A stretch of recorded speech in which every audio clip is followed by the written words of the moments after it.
Hello? Jill, are you okay? Brad, is that you?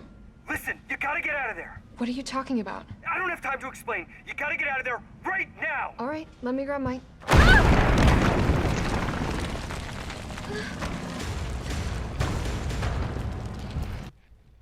Finally getting a chance to sit back and enjoy Resident Evil again is always nice. After really enjoying Resident Evil 2 Remake last year, I decided to finally rent this one. But to be honest, Resident Evil Nemesis is actually one of my least favorite Resident Evil titles of all time. So I wasn't really sure what to expect with this game. But did I get something good? Well... Okay.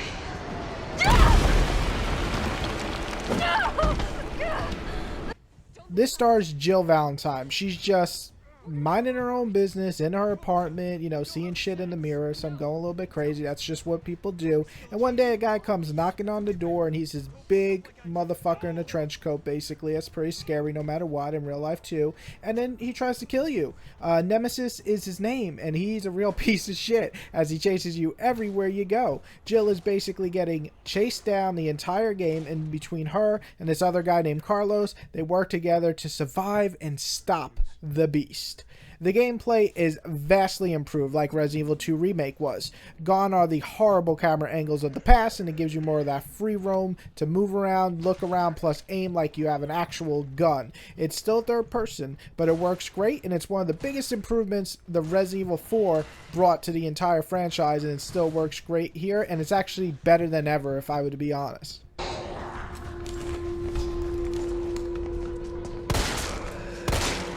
The set pieces and pacing are fantastic in my opinion. You always feel like you're in danger, especially when Nemesis is there. This is just such a different title from the original thanks to the major graphical overhaul, and the look of Nemesis just feels so much scarier now. The environments too, they change from corridors to outside areas. They keep it pretty fresh doing that, and you even visit the same place you did in Resident Evil 2, which was really cool and thankfully not overly long, so I really like that nice little touch there.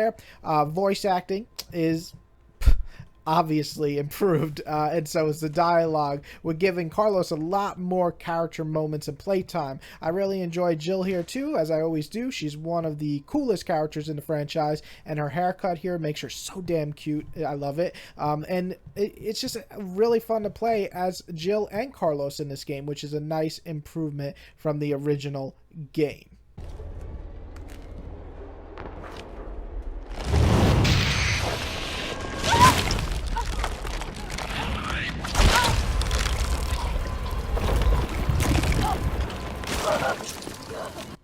Now, it's not all good. Resident Evil gives you the dodge roll button, but it's not all that wonderful. Sometimes it happens flawlessly and it actually looks great, and other times you click it and for some reason the zombie still hits you. It doesn't make sense. I also think the overall stiffness of the movements. You feel really slow running in this game, and it's still weird in 2020 that that's happening. The story itself isn't amazing, as expected, as you're just basically being chased over and over again by a big hulking guy.